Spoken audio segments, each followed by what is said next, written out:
সুপারভাইজারও ঘুমাচ্ছে, তুইও ঘুমা। কাকে নিয়ে টিপ টিপ খাটি আমি?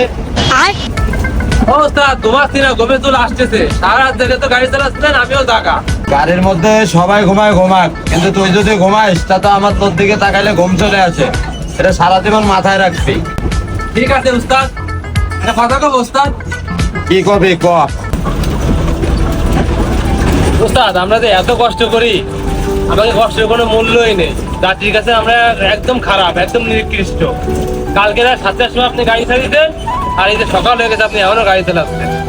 আর এই যে মনে করেন যে ভাঙার ভিতরে পড়লি যাত্রী চিল্লে ওঠে, তারপর আপনি তো গাড়ি চালান, আমি শুনি মানে বক্সে মাছ দিতে গেলে, মানে যখন বাসার দিকে চলে যায় তখন বেশি কথা কয়, ড্রাইভার নেশা করে গাড়ি চালায়, ড্রাইভার ভুলভাল গাড়ি চালায়, জমের রাত চালাইছে।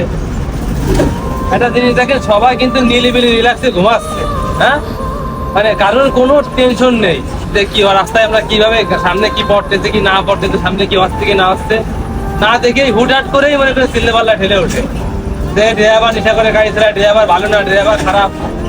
তারপরে যত ধরনের বাজে কথা আছে সব এই ড্রাইভার স্টাফ সুপারভাইজারের বিরুদ্ধে পাওয়া হয়। কেন আমার এগুলো খুব খারাপ লাগে। শোন, এটা কি করলো? তোর কান দেওয়ার দরকার নাই। তোর কি কাজ? আমার কাজ হলো গাড়ি দেখাশোনা করা, গাড়ি পরিষ্কার করা, বক্সে মাল উঠানো আর আপনার সেবা করা।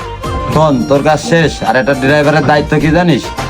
মালিকের সম্পদ রক্ষা করা, যাত্রী গন্তব্যে নিরাপদে পৌঁছায় দেওয়া। আর আমরা ভালো কি খারাপ উপর আল্লাহ জানে। ওস্তাদ এই জন্য আপনার খুব ভালো লাগে আমার। ভাইয়া, মন খারাপ করার দরকার নাই, মন দিয়ে ডিউটি করো।